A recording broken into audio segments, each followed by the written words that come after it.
আপোনালোকে জানে যে আজিকালি গুৱাহাটী, ডিব্ৰুগড়, যোৰহাট, শিলচৰ বহুত মহানগৰীত মানুহ ফ্লেটত থাকে। যেতিয়া এবাৰ ফ্লেট নিৰ্মাণ হৈ যায়, তাৰ পিছত ফ্লেটটো পৰিচালনা কৰাৰ দায়িত্ব ফ্লেটৰ আৱাসীসকলৰ। ফ্লেটত বহুত ৰিটায়াৰ্ড মানুহ থাকে।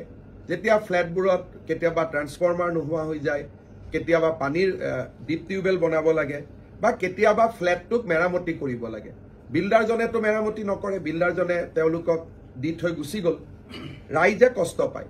সেইকাৰণে প্ৰয়োজন সাপেক্ষে ফ্লেটত সামূহিক কাম, কোনো ব্যক্তিগত কাম নহয়, সামূহিক কাম কৰিবৰ বাবে এতিয়াৰ পৰা MLA সকলেও ফাণ্ড দিব পাৰিব, আৰু ৰাজ্য চৰকাৰেও বিভিন্ন বিভাগৰ পুঁজি প্ৰয়োজন অনুসৰি দিব পাৰিব। আনটাইড ফাণ্ডে হওক বা আন মিউনিচিপালিটিয়ে বিচাৰে কিবা ফাণ্ড দিব বিচাৰে, তেওঁলোকে এতিয়াৰ পৰা ফ্লেটতো পুঁজি দিব পাৰিব।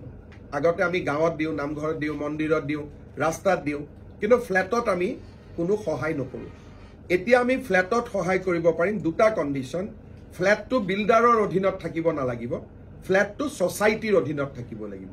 দ্বিতীয়তে, কামবিলাক কমন কাম হ'ব লাগিব, যে গোটেই বিল্ডিংটো ৰং কৰা, বা পানীৰ ব্যৱস্থা কৰা, বা ফ্লেটত এটা মন্দিৰ নিৰ্মাণ কৰা, বা ফ্লেটত এটা অডিটৰিয়াম নিৰ্মাণ কৰা, যিবিলাক কমন কাম প্ৰত্যেকজনে ব্যৱহাৰ কৰিব পাৰে, তেনেকুৱা ধৰণৰ কাম। কিন্তু কোনোবাই যদি কয় যে মোৰ ঘৰখন ৰং কৰি দিয়ক, সেইটো নোৱাৰে। কিন্তু ফ্লেটৰ বাহিৰটো ৰং কৰিব লাগে, তাত চৰকাৰে ইচ্ছা কৰিলে সহায় কৰিব পাৰিব।